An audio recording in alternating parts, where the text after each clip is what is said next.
श्री राधे राधे।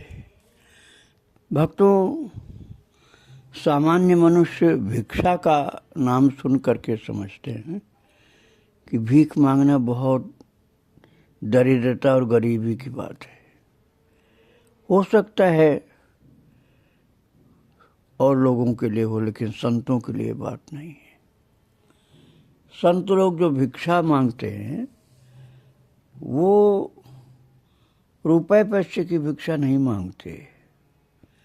वो मांगते हैं केवल एक बार पेट भर जाए उतना भोजन की भिक्षा।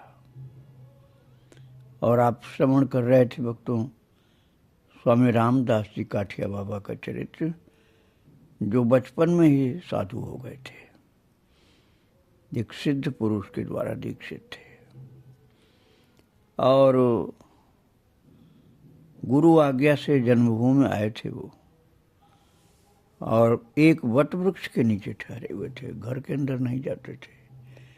भिक्षा ले करके माँ से पहले दिन भिक्षा लिया, फिर 4 घर और 5 घर से भिक्षा लेते थे और सूखा टिक्कर आग में सिका हुआ वही पा लेते थे। इसी प्रकार वहाँ कई दिन कट गए उनके।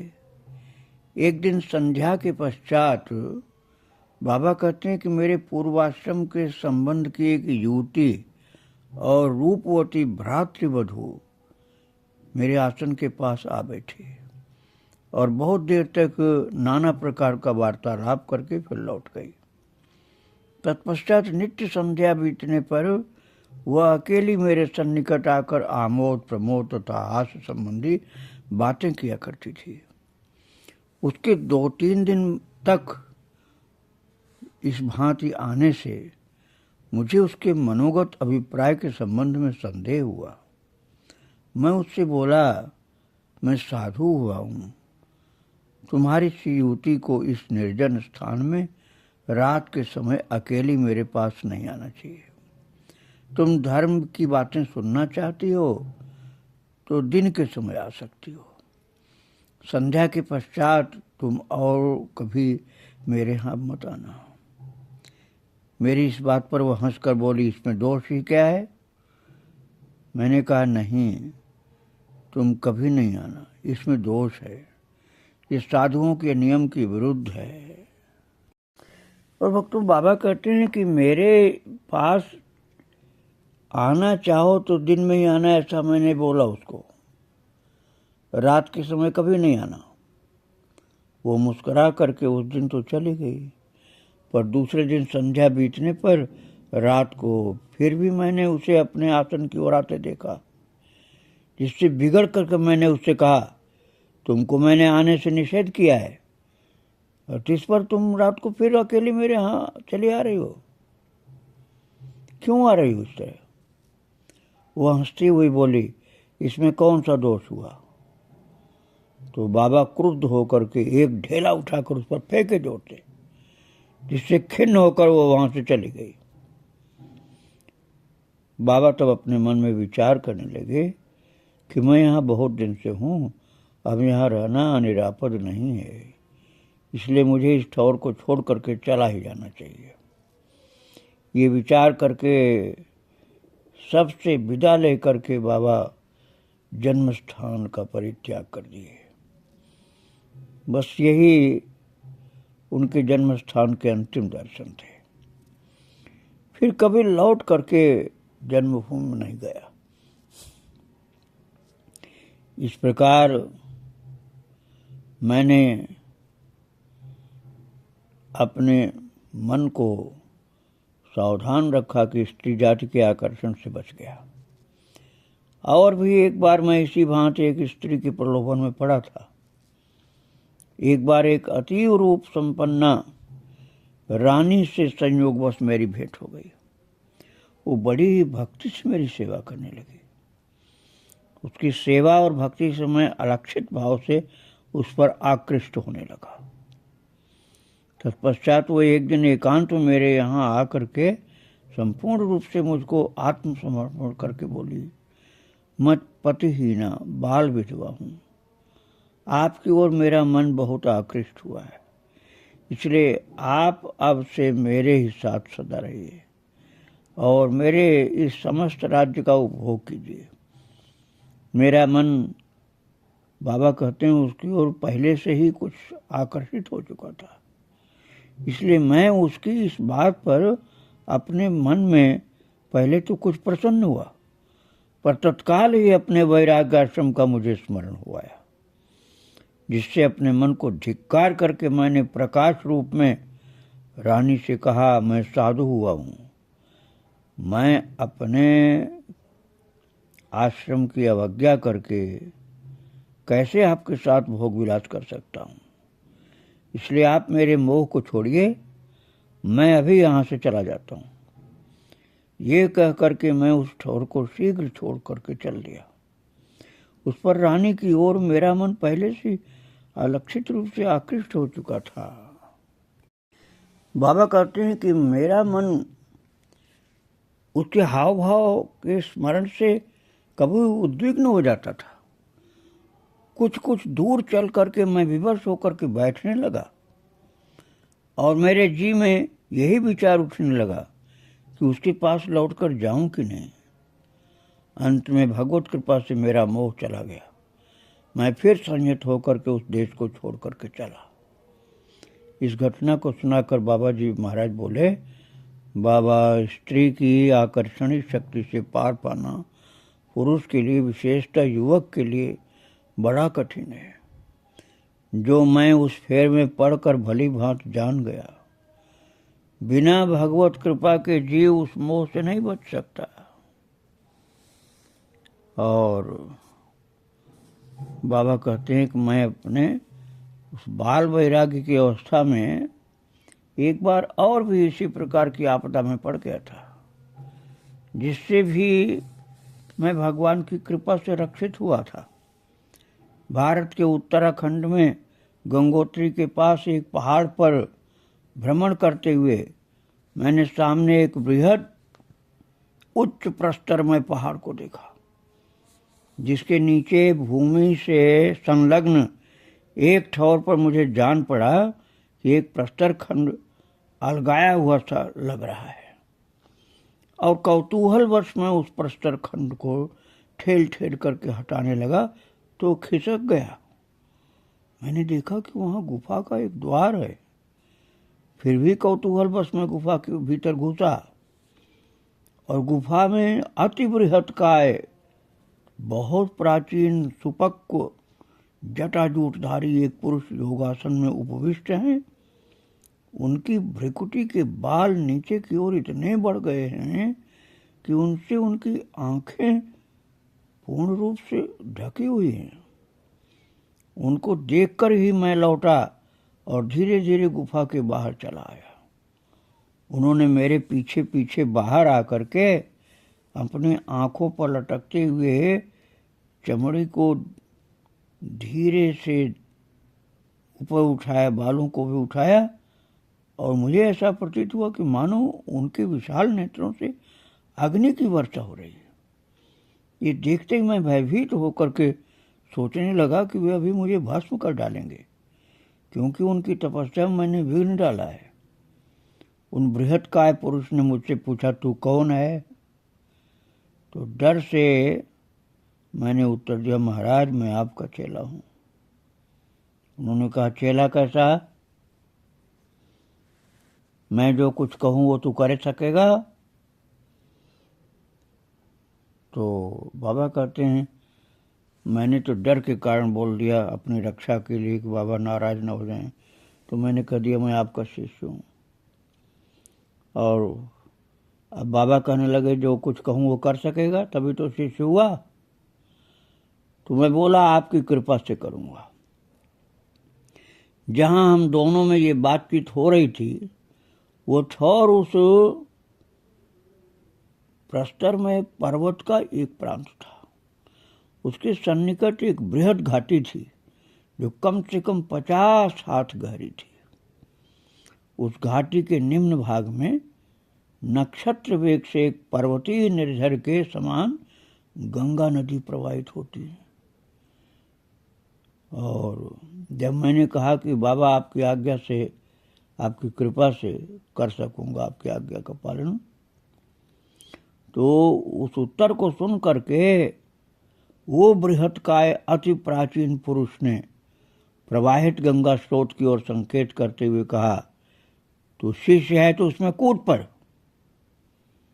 और इस आज्ञा को सुन करके मेरे जी में विचार उठा कि यदि मैं गंगा जी में न कूदूं तो ये मुझे भस्म कर डालेंगे, और यदि मैं कूदूं तो भी कदाचित मुझे मरना ही पड़ेगा। तो इन दोनों में यही अच्छा है कि मैं इनकी आज्ञा को ही मान लूं, क्योंकि मरना तो दोनों तरह से है। कूद जाऊंगा तब भी मरूंगा, और नहीं कूदूंगा तो भस्म कर देंगे मुझे। तो ये जी में ठहरा करके मैं वहां से नीचे कूद कर गंगा जी के जल में गिरा, बहुत ऊंचाई से, पर वेग की तीव्रता के कारण शीघ्र ही जल के ऊपर आ गया। संकीर्ण गंगा स्रोत के उभय पार्श्व में वृहद उच्च पर्वत होने के कारण घाटी में प्रकाश का प्रवेश बहुत कम होता था। उस अंधकारमय स्थान में वेग की तीव्रता के कारण विवश होकर प्रवाहित होने लगा। तब उन पुरुष प्रवर ने पहाड़ के ऊपर रहकर ही अपने योग बल से हाथ को बढ़ा करके मेरे केश पकड़ करके मुझे जल से उठा करके एकाएक अपने सामने ला करके उपस्थित कर दिया। मैं इस अलौकिक अद्भुत कार्य से चकित होकर के उनके चरणों में गिर गया। मुझे स्नेह के साथ उठाकर वो बोले, बेटा तू शिष्य होने के योग्य है, तेरा कल्याण हो, तू अभी यहां से और कहीं जा, ये ऋषियों की तपस्या का स्थान है, यहां तू मत रह। और उनको दंडवत करके मैं वहां से चला। बाबा उत्तराखंड के पहाड़ों पर अनेक स्थलों में छिप करके ऐसे ऐसे प्राचीन ऋषि रहते हैं जिनकी किसी प्रकार की अवज्ञा करने से बहुधा विपत्ति झेलनी पड़ती है। बाबा रामदास कहते हैं भक्तों कि मैं कुछ दिनों में अपने पूज्यपाद गुरुदेव की सेवा में फिर जा पहुंचा। वे अति दीर्घकाय बृहद जटा मंडित थे और श्री निम्बार्क संप्रदाय के अंतर्गत श्रीमन नागा जी द्वारा के आचार्य थे। वे श्री स्वामी देवदास जी कहलाते थे। अयोध्या प्रांत के निकट किसी स्थान में उन्होंने जन्म लिया था। वे योगीश्वर सिद्ध पुरुष थे। उनके दर्शन करते ही अपने आप सबके सिर झुक जाते थे। वे 6 मास तक एक आसन पर समाधि लगाकर विराजते थे। जब वे समाधिस्थ न रहते तब बाबा की अद्भुत शोभा होती थी, और उस समय भी सोते नहीं थे वो, और बहुत अद्भुत उनकी रहनी सहनी थी। और आश्चर्य होगा आपको कि वो दिन में एक बार धूनी से कुछ विभूति अर्थात राख लेकर के कपड़ छन करवाते, कपड़े से राख को छनवाते और उसके निर्दिष्ट भाग को तौला करके एक काठ के कमंडल में जल में डलवाते और घोल करके वही राख पी जाते थे। कुछ देर में डकार लेकर के जल में घुली हुई उस विभूति को एक बर्तन में वमन कर देते थे, उल्टी कर देते थे उस राख को। और फिर रामदास बाबा से कहते कि इसे तौल कर देख कि मैंने कितनी घूंट पी लिया, ठीक उतनी ही निकली है कि नहीं। और बाबा कहते मैंने तौलने पर ठीक उतना ही पाया। केवल यही उनका आहार था, और वो भी जितना पीते थे उतना ही निकाल देते थे। वो कहते हैं कि मैं समझता था कि साक्षात भगवान ही हैं। उनके आहार न करने के इस नियम को मैंने एक दिन बदलते देखा था। उस दिन का ब्यौरा ये था कि मुझसे बोले, बाबा हमारा कोठा गर्मी से भर गया है, तुम हमको कुछ दूध पिलाओ तो गर्मी मिट जाए। मैं तत्काल बस्ती में चला गया और वहां से एक बड़े हंडे में आधा मन दूध लाकर उनके सामने रखकर हाथ जोड़ के बैठकर बोला, महाराज मैं दूध लाया हूँ, आप जितनी इच्छा हो पी लीजिए। और भक्तों, रामदास बाबा कहते हैं कि उन्होंने अर्थात उनके गुरुदेव ने प्रसन्नता पूर्वक हंडे को दोनों हाथों से उठा लिया और देखते ही देखते सारा दूध पी लिया, आधा मन दूध, मतलब 20 लीटर समझो, और बिना रुके पी जाते थे। और मैं देखकर दंग रह गया। पर सारे दूध को पीकर उन्होंने कहा, बेटा हमारे कोठे की गर्मी कुछ तो मिटी है, बाकी और भी बहुत रह गई है, हमको और कुछ दूध पिलाओ। इस बात पर दंग होकर मैंने उनकी प्रदक्षिणा की और साष्टांग दंडोत कर निवेदन किया, महाराज आप परमात्मा हैं, आपकी कोठी की गर्मी को दूसरा कौन मिटा सकता है। मुझमें सामर्थ्य ही जितनी है, कहाँ कितनी सामर्थ्य है। मैंने अपनी मुश्किल से जो दूध मिल पाया ले आया, लेकिन मैं आपकी गर्मी को कैसे मिटा पाऊंगा। आप एक ही घूंट में आधा मन दूध पी गए। इस पर भी जब आप बताते हैं कि आपके कोठे की गर्मी नहीं मिटी, तो मैं क्या कर पाऊंगा। तो मेरी बात पर वो हंसने लगे, बोले, नहीं नहीं बच्चा, और कुछ दूध लाओ, तुम जो लाओगे उसी से हमारे कोठे की गर्मी मिट जाएगी, चिंता मत करो।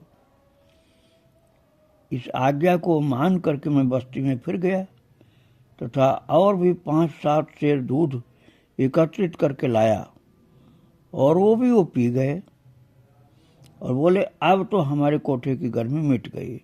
हम प्रसन्न हुए, किंतु दूध को उन्होंने वमन करके नहीं निकाला, उसको वो पचा गए पूरा का पूरा दूध, आधा मन पहले और 7-8 किलो बाद में, समझ लो लगभग 28 किलो दूध बाबा पी गए। अब आप श्रद्धा होगी तभी तो इन बातों को आदर के साथ धारण कर पाओगे, नहीं तो कोई सोचेगा ये सब बातें पता नहीं कहाँ से बोल रहे, हो भी सकती हैं कि नहीं। किंतु महाराज इन सिद्ध पुरुषों की बात को आप मत गलत समझ लेना। अरे अगस्त जी महाराज ने तो समुद्र पी लिया था, इसलिए सिद्ध पुरुष की शक्ति को अपनी छोटी सी बुद्धि से जांचने की कोशिश नहीं करनी चाहिए। और जब बाबा जी महाराज अपने गुरु के विषय में कहते थे कि वे 6 मास तक समाधि लगा कर रह जाते थे, कहते हैं तब मैंने उनसे पूछा, ये समाधि तो टूट जाती है, इसलिए चिरस्थायी नहीं है, पर ऐसी समाधि तो है क्या कोई कि जो कभी टूटती ना हो। तो समाधि टूटती है तो वो तो एक प्रकार की जड़ समाधि है। मेरे इस बात को पूछते समय वहाँ एक साधु बैठे थे जिनका नाम गिरधारी दास था। बोले, अरे 6 महीने समाधि लगाकर रह जाना ये कोई ऐसी वैसी बात नहीं है, ये क्या किसी से लग सकती है, ये जड़ समाधि कैसे हो सकती है। उस समाधि के लगाने वाले अंदर परमात्मा स्वरूप होकर रहते हैं। ये सुनकर बाबा जी महाराज बोले, अरे ये जड़ समाधि नहीं है तो और क्या है, जड़ के माफिक तो रहता ही है, परमात्मा स्वरूप होना तो और ही बात है। वो एक वक्त होने से फिर कभी छोड़ता नहीं है, उसकी फिर समाधि इत्यादि कुछ नहीं, वो तो सदैव एक अखंड रहता है।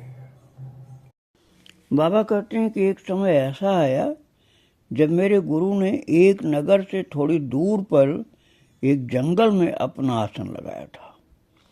हम उनके 3-4 शिष्य उनके साथ थे, जिनमें से और सब मुझसे आयु में बड़े थे। अब जंगल में व्याघ्र आदि हिंसक जंतुओं का भी तो अभाव नहीं था, जंगली जानवर एक से एक खतरनाक थे। एक दिन अर्धरात्रि के पश्चात गुरुदेव ने हम सब शिष्यों को बुलाया और कहा, इस जंगल के थोड़ी दूर पर जो नगर है वहां तुम में से कोई अभी जाकर 2 रुपए का गांजा मोल लावे। रात अंधेरी थी और जंगल में भांत भांत के हिंसक जीव रहते थे, इसलिए शिष्यों में से किसी ने उस समय जाना नहीं चाहा। तब मैं बोला, बाबा महाराज आपकी आज्ञा हो तो मैं जाने के लिए प्रस्तुत हूँ। गुरुदेव प्रसन्न होकर बोले, अच्छा तू ही जा, नगर में जाते ही 2 रुपए मिल जाएंगे, उसका गांजा मोल लेकर के लौट आना। तुम बाबा कहते, मुझे पक्का विश्वास था कि गुरुदेव के कार्य करने में मुझे किसी प्रकार का भय अथवा विघ्न उपस्थित नहीं हो सकता, इसलिए मैंने उनको प्रणाम करके निर्भय जंगल मार्ग अतिक्रमण करते हुए शहर में प्रवेश किया और देखा कि सब दुकानें बंद हैं और सन्नाटा छाया हुआ है। राजमार्ग से जाते जाते कुछ देर में मैंने देखा कि थोड़ी दूर पर एक घर में प्रकाश दृष्टिगोचर हो रहा है और मैं धीरे धीरे ज्यों ही उसके फाटक के सामने गया, त्यों ही एक मनुष्य ने मुझे देखते ही प्रसन्न बदन घर के बाहर निकलकर मुझको दंडवत किया और कहा, महाराज आपने आज मुझ पर बड़ी कृपा की है। किसी साधु को 2 रुपए भेंट करने की इच्छा से मैं अब तक एक साधु की प्रतीक्षा कर रहा था। मेरे बड़े भाग्य से आप इस समय पधारे हैं। आप मुझ पर दया करके मेरे संकल्प के 2 रुपए ले लीजिए। तो मैंने रुपए उनके ले लिए और गुरु महाराज के चरणों का स्मरण करके उनकी महिमा को हृदय में विचारा। बड़ी भक्ति के साथ वहीं से दंडवत किया। बाबा ने कहा था कि वहां पहुंचोगे तो 2 रुपए तुमको मिल जाएंगे बिन मांगे, और मिल गए। तो मैंने बाबा को दंडवत वहीं से किया। तत्पश्चात गांजा वाले की दुकान पर जाकर मैंने उसे जगाया और उससे 2 रुपयों का गांजा मोल लिया। और उन दिनों मुझे भी गांजा पीने का यथेष्ट अभ्यास था। रामदास बाबा कहते हैं, उनके इस बात का कहने का मतलब उन दिनों अभ्यास था, इसका मतलब बाद में बाबा गांजा नहीं पीते थे। इसलिए उस गांजे से एक चिलम गांजा चिलम में चढ़ा करके मैंने पी लिया और शेष गांजे को लौटा करके उनके सामने रख करके दंडवत किया। गुरु महाराज बोले, बेटा क्या इस भांति गुरु का काम करना चाहिए? अग्रभाग स्वयं लेकर के क्या गुरु को अवशिष्ट देना ठीक है? क्या यही तुमने सीखा है? उनकी इस बात को सुनकर के मैं स्तंभित हो गया। मैं समझ गया कि वे निस्संदेह सर्वज्ञ और अंतर्यामी हैं, क्योंकि मैंने उनके सामने तो गांजा नहीं पिया था और उनको फिर भी पता चल गया कि मैंने गांजा एक बार पिया है, फिर बचा हुआ उनको दिया है। कोई दूरत्व भी उनकी दृष्टि का अवरोध नहीं कर सकता था। तब मैं हाथ जोड़ करके भयभीत होकर बोला, महाराज मुझसे अपराध हो पड़ा, मैं अबोध बालक हूं, आपकी महिमा समझ नहीं सका महाराज, और मेरे अपराध को कृपया क्षमा कीजिए। ऐसा काम मुझसे फिर कभी नहीं होगा। तो प्रसन्न होकर के गुरुदेव बोले, अच्छा तुम बालक हो, तुम्हें माफ कर दिया मैंने, इस बार क्षमा कर रहा हूं, ऐसा काम फिर कभी नहीं करना। ये जानना कि गुरु से कोई भी काम या कोई बात छिपी नहीं रहती है। मैंने तब से अपने कान अपने हाथ से पकड़ करके ये निश्चय किया कि गुरुदेव सर्वज्ञ भगवान हैं, जिनकी मर्यादा का मैं फिर कभी उल्लंघन नहीं करूंगा, और विचार कर लिया कि इनके चरणों का परित्याग करके मैं और कहीं नहीं जाऊंगा। भक्तों, आप सिद्ध पुरुषों की रहनी सहनी में दोष ढूंढने की कोशिश मत करना। ये गांजा के व्यसनी नहीं थे, इनकी क्या लीला थी, क्यों गांजा पिया था, बाद में नहीं पीते थे, उस समय क्यों लिया था ये समझ में आना मुश्किल बात है। बहुत कम शिष्य ऐसे होते हैं भक्तों रामदास बाबा की तरह से कि जो गुरु के प्रति इतनी श्रद्धा रखते हैं कि गुरुदेव ने डांट फटकार लगाई तब भी नहीं गए छोड़ करके उनको, और जो आज्ञा दिया जंगल में हैं तब भी रात में बिना किसी रोशनी के चले जाते हैं, जहां भेजते वहां चले जाते हैं, किसी प्रकार के मन में संदेह नहीं, कोई तर्क नहीं, गुरु आज्ञा का ठीक ठीक पालन करते हैं। और अनेक बार परीक्षाएं भी उनकी गुरुदेव ने ली थी, इसीलिए तो वे इतने उच्च कोट के महापुरुष हुए। वृंदावन में काठिया बाबा रामदास जी की बहुत महिमा लोग जानते हैं।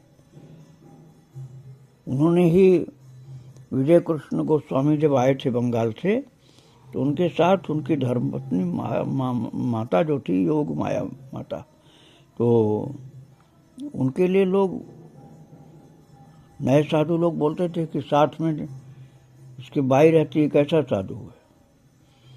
तो रामदास काठिया बाबा ने ही कहा था कि तुम लोग उन महाशक्तिधर महान महात्मा को पहचान नहीं पा रहे हो, वो बाई नहीं रह रही है, वो बहुत साक्षात शक्तिशालिनी देवी है, वो उनके साथ देवी रह रही है ऐसा समझो। मेरे कहने का तात्पर्य आप उनकी गांजा वाली बात को लेकर के श्रद्धा मत बिगाड़ लेना। बाबा की चरित्र की बातें आगे मैं और आपको सुनाऊंगा। आज बाबा को प्रणाम करके यहीं विराम दे रहा हूँ। श्री राधे राधे, जय श्री राधे राधे।